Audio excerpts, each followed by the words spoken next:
त्यांनी इतकं सफाईदारपणे या लोकांना पटवलेलं आहे. हे सगळं आता आजकाल असंच चाललेलं आहे. हे ऑफलाईन आहे. हे ऑफलाईन आहे. आम्हाला माहिती आहे. आम्ही जामनेरचे आहोत. असं सांगूनही त्यांनी त्या ठिकाणी केलेलं आहे. त्यामुळे मला वाटतं पूर्वी पण 3 लोकं गुन्हे दाखल झालेले आहेत. आता पुन्हा हे 3 लोकं या ठिकाणी सापडलेले आहेत. त्यांना तात्काळ ताब्यात घेण्याच्या सूचना आम्ही मुख्यमंत्री महोदयांनी केलेल्या आहेत.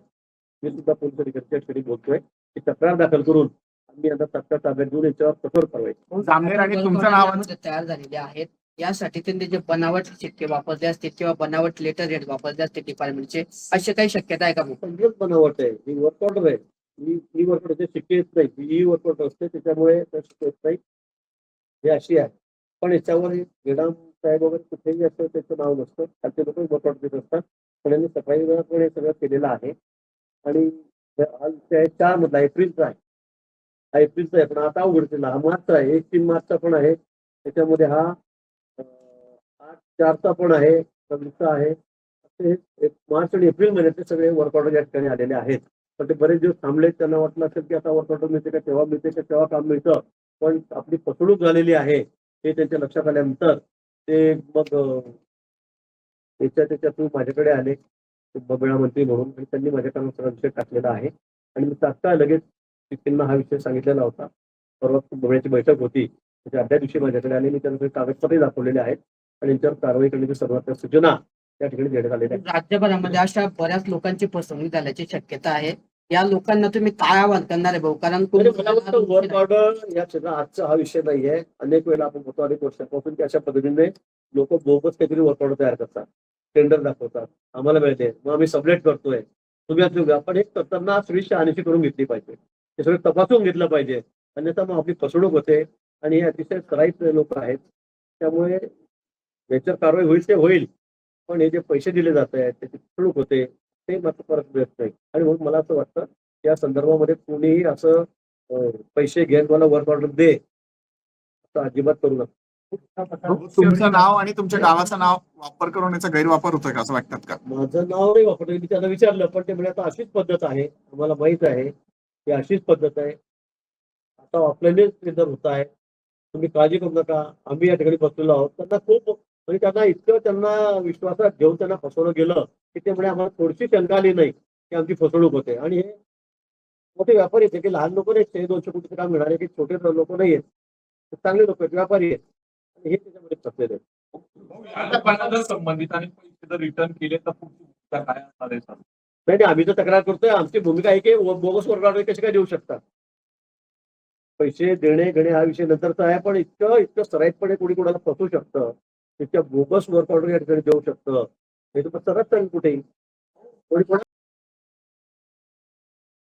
फसवू द्या. त्याच्यावर कठोर शासनाचा झाला पाहिजे. कडक कारवाई झाली पाहिजे. या पद्धतीने टेंडर पब्लिक झालेले आहे. यामध्ये आपल्या प्रशासनाचा कुणी अधिकारी कर्मचारी सहभागी वाटतोय? मला वाटतं याच्यामध्ये कोण अधिकारी आहे, कोण पदाधिकारी आहे, कोण कर्मचारी आहे त्याची सखोल चौकशी केली जाईल. आणि कोणी असो याच्यामध्ये कोणी असो किती मोठा असो छोटा असो तो अधिकारी असो का राजकीय क्षेत्राचा कोणी असो कोणाची हयगय केली जाणार नाही. अतिशय कडक कारवाई कठोर कारवाई या संदर्भामध्ये केली जाईल.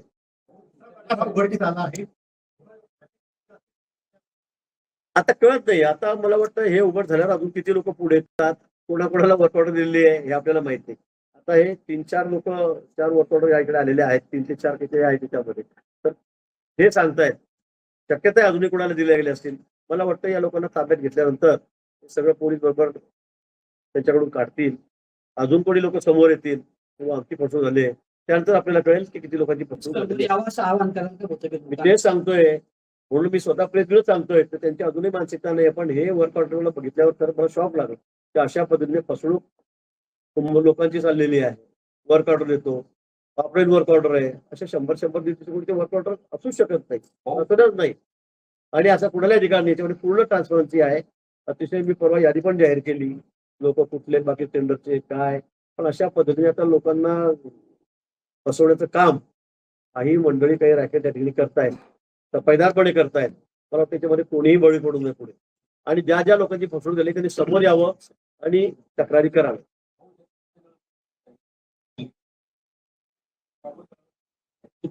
ते मुंबईचे आहेत. ते संभाजीनगरचे आहेत.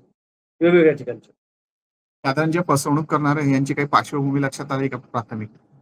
आता पोलिसांनी ताब्यात घेतल्यावरच ते कळेल सगळं काय काय त्याची पार्श्वभूमी काय आहे, काय नाही. पण अतिशय सफाईदारपणे त्यांनी हे काम केलेलं आहे. त्यामुळे नाशिककडेच आम्ही हा तपास देणार आहोत ठरवलं.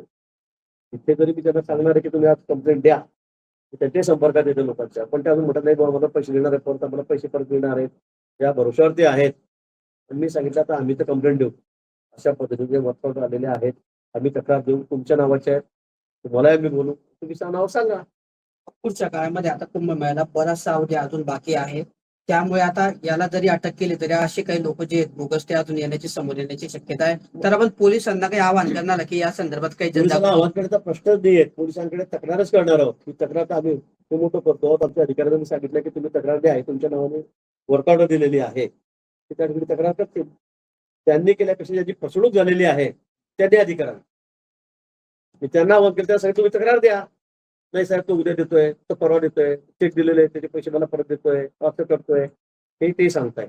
पण मला असं वाटतं की या संदर्भामध्ये ज्यावेळेला तक्रार दाखल होईल त्यांना ताब्यात घेतल्यावर यांनी अजून काय काय पराक्रम केलेले आहेत किंवा ज्यांना ऑर्डर मिळाले ते अजून काही लोकांचे नाव सांगू शकतील किंवा ज्यांना ऑर्डर मिळालेले असे वर्कआउटर बोगस आणि त्यांनी पैसे दिलेत ते सुद्धा समोर येतील किंवा आपली फसवणूक झाली अजून त्यांना माहित नसेल, पण आपली फसवणूक झालेली आहे असं त्यांना कळेल, त्यावेळेला ते लोक समोर येतील. आता ज्या लोकांची फसवणूक झाली आहे त्यांना कळाल्यानंतर त्यांनी त्या लोकांशी संपर्क साधला असेल की तुम्ही आम्हाला फसवलं, तर त्यांच्याकडून काही कमिटमेंट केलंय की पैसे परत देतोय त्यांचं आम्ही? म्हणणं आहे आम्ही बरेच दिवस झाले फिरतोय, आम्हाला पैसे परत देत नाही.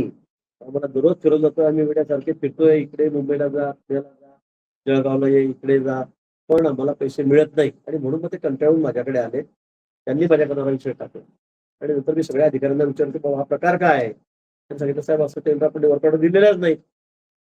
दिलेले नसताना मग या वर्कआउट आल्या कुठून, कशा आल्या, आणि म्हणून त्यांच्यावर आता गुन्हा दाखल होईल.